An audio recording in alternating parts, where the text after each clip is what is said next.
మా ప్రభుత్వం ఏర్పడిన సంవత్సరంలో ఆనాడు గొప్ప విజయాలు సాధించినాం.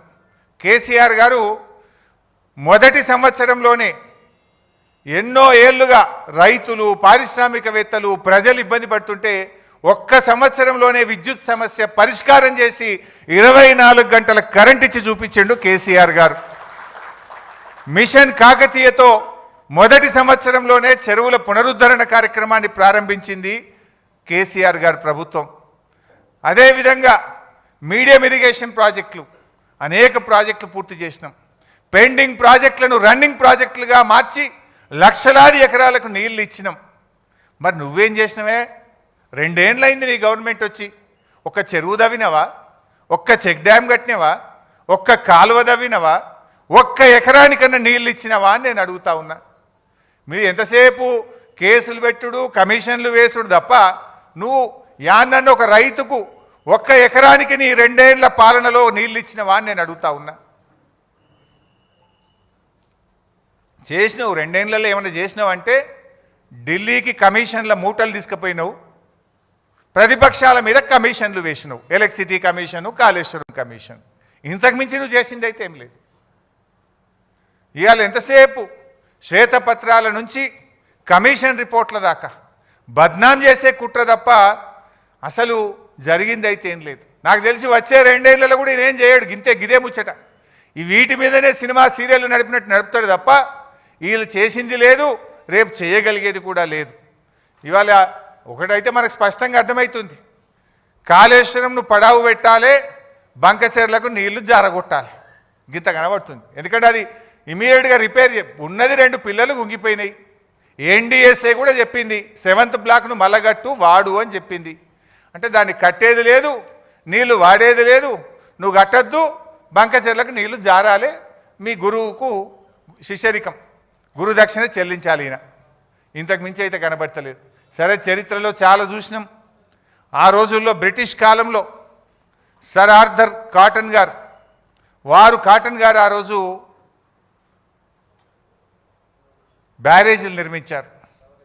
ధవళేశ్వరం బ్యారేజ్ నిర్మించారు. రైతులకు మేలు జరగాలని ఆయన బ్రిటిష్ ప్రభుత్వంలో కూడా కష్టపడి బ్యారేజ్ నిర్మించి గోదావరి జిల్లాలకు సాగునీరు అందించాడు. ఆ జిల్లాలను సస్యశ్యామలం చేశారు.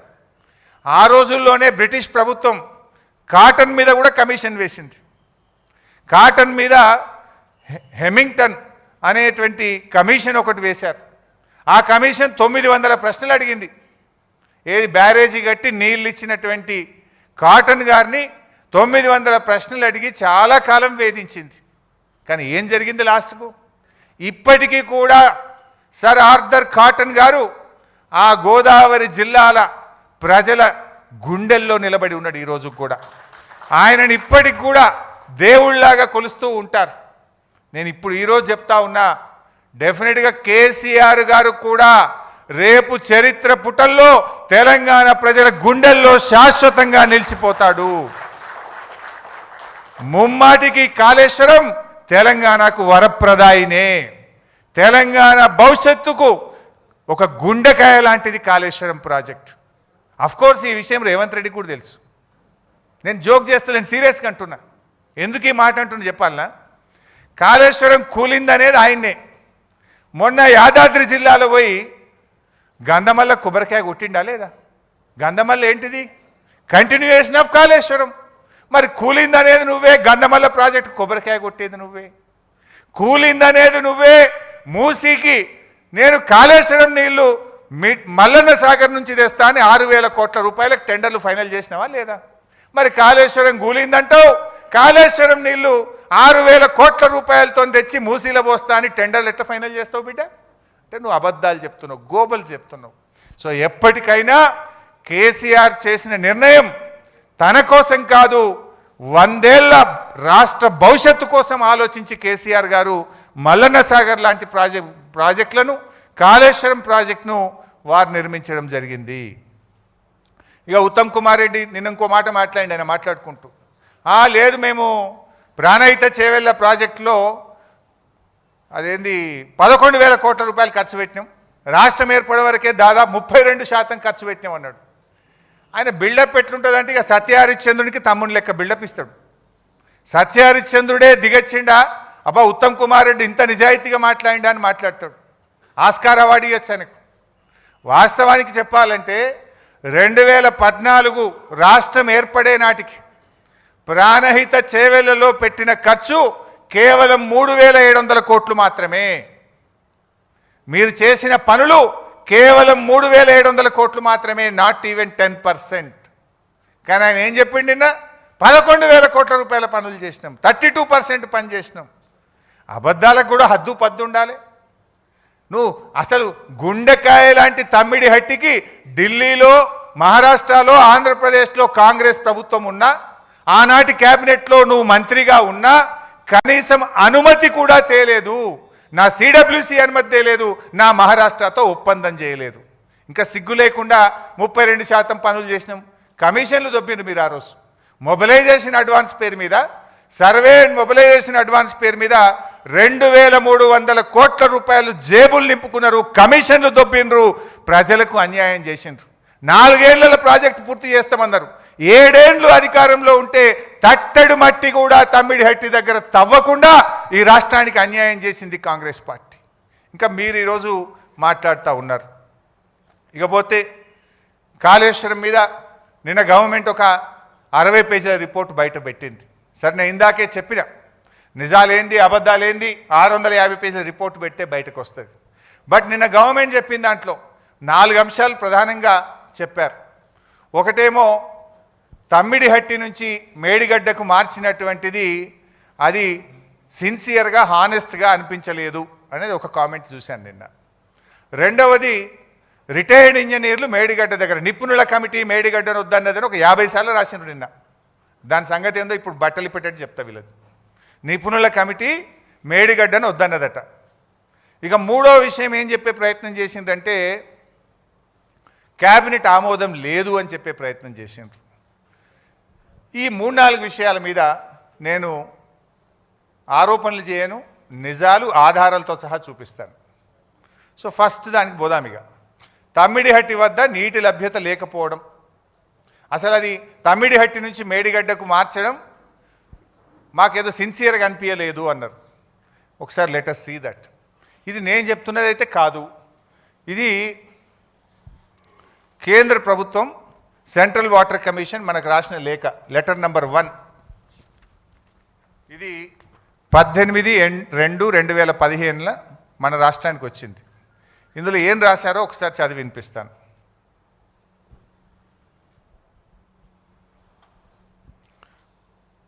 There is a spillage of water during monsoon period, especially during the high water stages. It has been estimated that approximately 70.2 TMC of water is spilling, corresponding to 75% dependable year based on proposed pumping provision for the submitted proposal. In case there arises a need to release of ecological flows as one of the condition in general being imposed nowadays by MOEF, wherein 30% monsoon flows, 25% non-monsoon flows and 20% in lean season corresponding to 75% dependable year is being advocated to be released.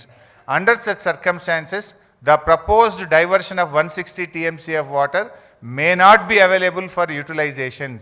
The strategy to meet out planned utilizations under such circumstances may be clearly brought out. చాలా స్పష్టంగా మీరు ecological flows release చేయాలనేది కేంద్ర పర్యావరణ శాఖ నిబంధన ఉంది. దాని ప్రకారంగా విడుదల చేస్తే మీకు 160 TMCల నీళ్లు ఉండవు అని 18 ఫిబ్రవరి 2015 ఒక లేఖ వచ్చింది. తర్వాత ఇంకొక లేఖ వచ్చింది 4th మార్చ్ 2015. ఇవి మనవి కావు, కేంద్ర ప్రభుత్వం సెంట్రల్ వాటర్ కమిషన్ రాసిన లేఖ. ఇది letter front page and I will read out the comments. చాలా డీటెయిల్గా చెప్పినారు కానీ నేను సింపుల్గా చెప్పే ప్రయత్నం చేస్తా, time. As evident from detailed water availability studies carried out by the project authorities and this office in last few years, the net water availability at the barrage location is about 165 TMC at 75% dependability, which includes perceived surpluses from the share of upper riparian states of 63 TMC. ఇప్పుడు ఏదైతే 165 టీఎంసీల నీళ్లు ఉన్నాయని మనం అనుకుంటున్నామో బాబు 165 టీఎంసీల నీళ్లు ఉన్నాయంటున్నామో అందులో ఎగువ రాష్ట్రాలకు కేటాయించబడిన 63 కూడా కలిపి ఉన్నాయి. ఎగువ రాష్ట్రాలకు కేటాయించబడిన 63 అందులో ఉన్నాయి. ఒకవేళ ఆ 63 వాళ్ళు తీసుకుంటే మీకు మిగిలేది 102 టీఎంసీలు మాత్రమే అని చెప్పిండ్రు స్పష్టం. అది చెప్పడమే కాక ఇంకో మాట అన్నారు అందులో, it is seen from the master plans of upper riparian states that the planned utilizations are more than 75% availability as indicated below అని చాలా స్పష్టంగా చెప్పిండ్రు. అంటే ఎప్పుడైనా నది నీళ్లను 100 టీఎంసీలు ఉంటే 75% డిపెండబిలిటీ 75% ప్రామాణికంగా తీసుకుంటారు. ఆ 75% తీసుకున్నప్పుడే 63 పై వాళ్ళవి ఉన్నాయి. కానీ పైన రాష్ట్రాలు 75% కంటే ఎక్కువ వాడుతున్నారు. అంటే 63 కంటే ఇంకెక్కువనే మీకు ఉండవు అని చెప్పిండ్రు. చెప్తూ దాని డయాగ్రామ్ మొత్తం నేను అందులో పెట్టలేదు, కానీ ఇట్లా క్లియర్గా ఏ బేసిన్లో ఎట్టెట్లా వాడుతున్నారు, G7, G8, G9లో వాళ్ళకి కేటాయించబడింది ఎంత, అంతకంటే ఎక్కువ ఎలా వాడుతున్నారో కూడా స్పష్టంగా చెప్పడం జరిగింది. చెప్తూ ఆ కింది పారాగ్రాఫ్ చూస్తే, as such the availability of surpluses from upper riparian states as estimated at barrage site may not be reliably available in future. The project are advised to review the quantum of divertible water flows from Pranahita barrage site considering the overall availability at the location.